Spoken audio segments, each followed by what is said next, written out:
Magandang holiday sa inyong lahat, guys. Ang bidang menu natin ngayon ay pork steak. Yan guys, magluluto ako ng pork steak. Yung tipong pwede sa matataas ang kolesterol. Yan, pwedeng kumain. Sabi nga wag lang sobra. Guys, ito yung aking gagamiting pork. Papakita ko sa inyo, guys.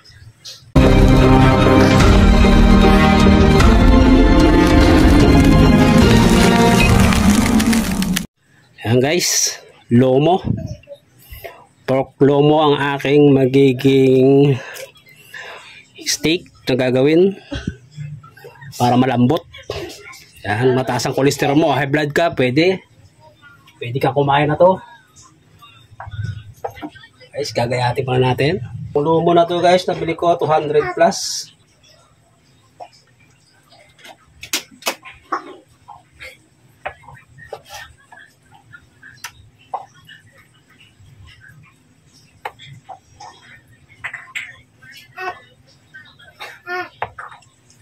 Kaya pa guys, itong lumo yung napili ko kasi ito yung malambot na karne sa parte ng baboy. Kaya sinasabi ko na pwede sa matatanda. Makapustiso ka, pwede ito kasi malambot. Ito yung ginagawang barbecue.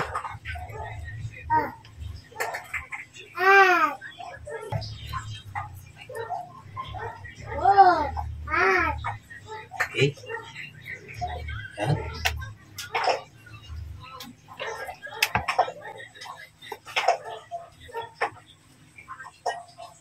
Kahit gagayatin mo siya, malambot Kaya mabilis lang to. Mabilis lang naluto ang aking gagawin. Lambot na siya, pero ginayat ko pa rin siyang manipis. Para manuot yung lasa. Bumili ako guys ng siling haba, pero sasapaw ko lang yan. Kasi meron tayong bagets. Baka makatikim na ng konting anghang. Ayaw na kumain.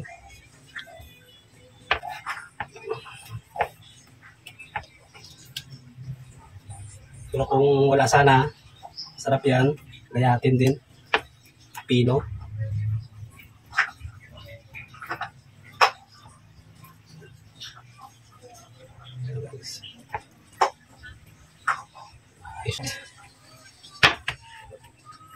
Yan siya guys. So, marami-rami na rin. Mamarinate muna natin yan. Para masarap, mamarinate natin.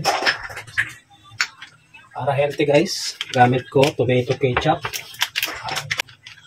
Okay. Tingnan din mo ito. Natin. Seasoning. Kamintang drog. Yan natin ang pampakulay. Konting toyo. So, pipiga natin ngayon ng kalamansi. Guys, papitas muna tayo ng kalamansi.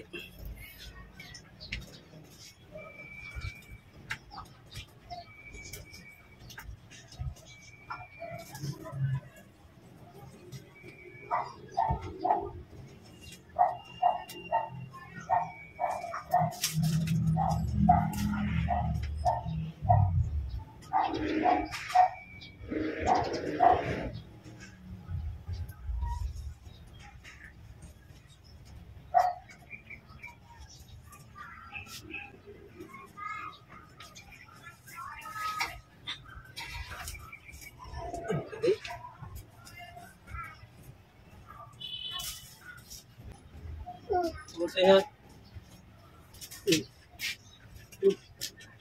shoot mo dyan. Ayan guys, marami tayo nakuha. Ayan, sariwang-sariwa. Ayos na yan. Ito guys, marami tayo nakuha kalamansi. Ayan, pero din natin ubusin yan kasi masyado na marami yan.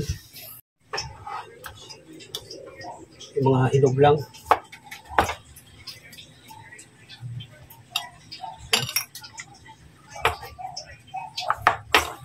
Gusto ko kasi sa pork steak yung medyo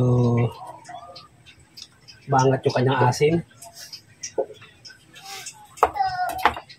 Iba talaga pag sariwa ang kalamansi. Makatas. Natin guys ng konting patis.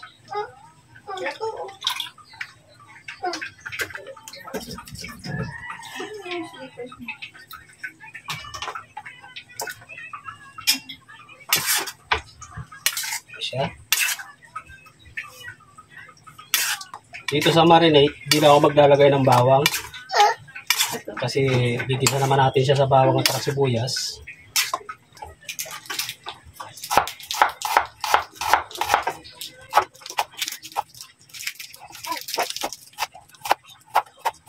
Pipinuhin ko lang guys yung sibuyas na pula para yung lasa niya. Salot. Ayan.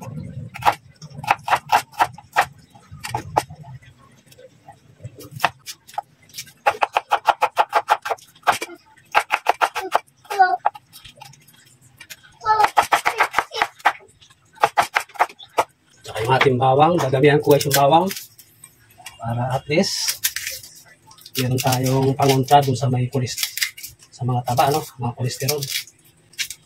Kaya yung ating may edad, yung mataas na kolesterol, medyo pwede silang kumain na to. Kaya lang, pag sobra. Pero para secure, dadamihan natin ng bawang. Anong pinuin? Para nasasama sa sabaw.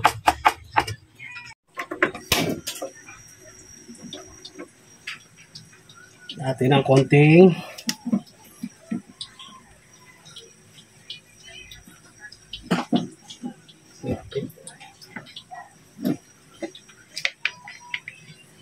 mantika lang.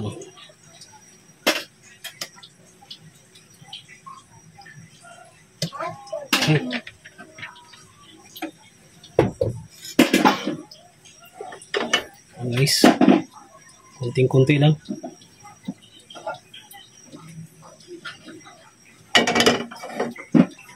Ating bawang natin.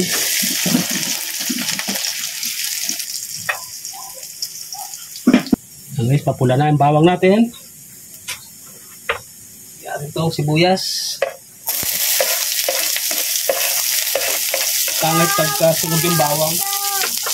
Lumalasa yun. Malakas pa nga. Yan, lilaan na natin. Yan. Ayan, saktong-sakto lang. Paglagay natin ng sibuyas, wala na yung mantika dyan. So, kunti-kunti lang yung mantika na nilagay natin. Para hindi ganong mamantika. Okay. Ayos na. Nandito na yung ating sentensyador ng lasa guys. Ayan na, nakabantay na. Wala pa, hindi pa luto. Sibuyas pa lang tsaka bawang yan. Naamoy mo. Mabango ano. So, ilagay na natin guys yung yung ating marinated. Ayan o. Tuyo na. Baka masunog yung ating sibuyas tsaka bawang. Ayan. Ayan natin yan.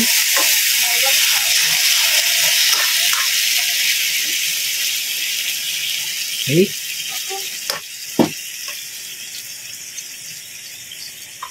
Marinitan. Sayang lasa. Malambot na yung ating ginamit na karne. Dahil lumo yan. So, palalambutin pa natin.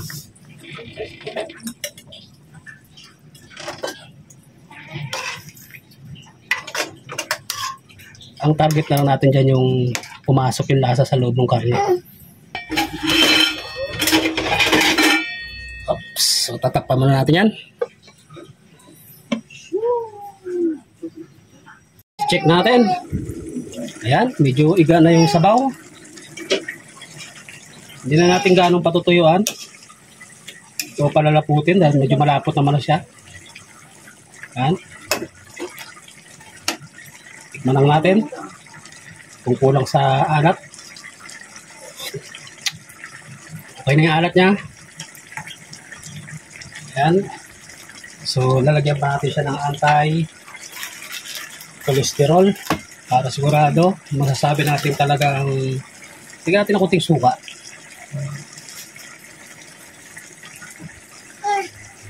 Okay. Takpan muna natin saglit para maluto yung ating suka. Okay guys. Takpan natin. Ayan na, malapot na.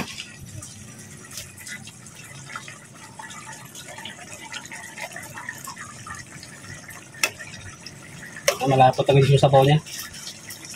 Oh. Saktong-sakto na yung lapot. Saka malambot na yung karne.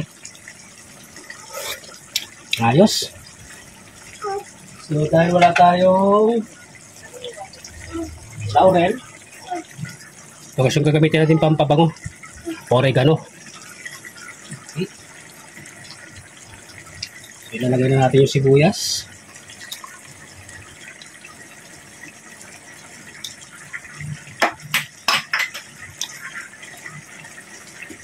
Bango ng oregano guys.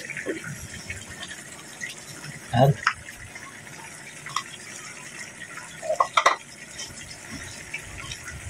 Siyempre yung sili, toppings lang natin sa taas yan guys. Kasi may mga kids tayo. Takpa lang natin bahagya. Okay guys. Luto na yan. So, papatayin na natin yung kalan.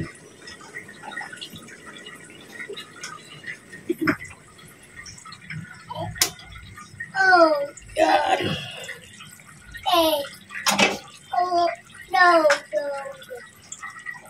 Tingnan natin guys yung kanyang sabaw. Kumapot, no? Guys, malapot. Bago ng oregano niya.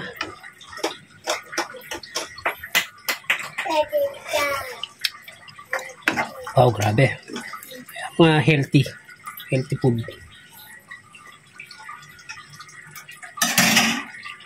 Ayos guys, maraming salamat po sa inyo lahat. Bye-bye.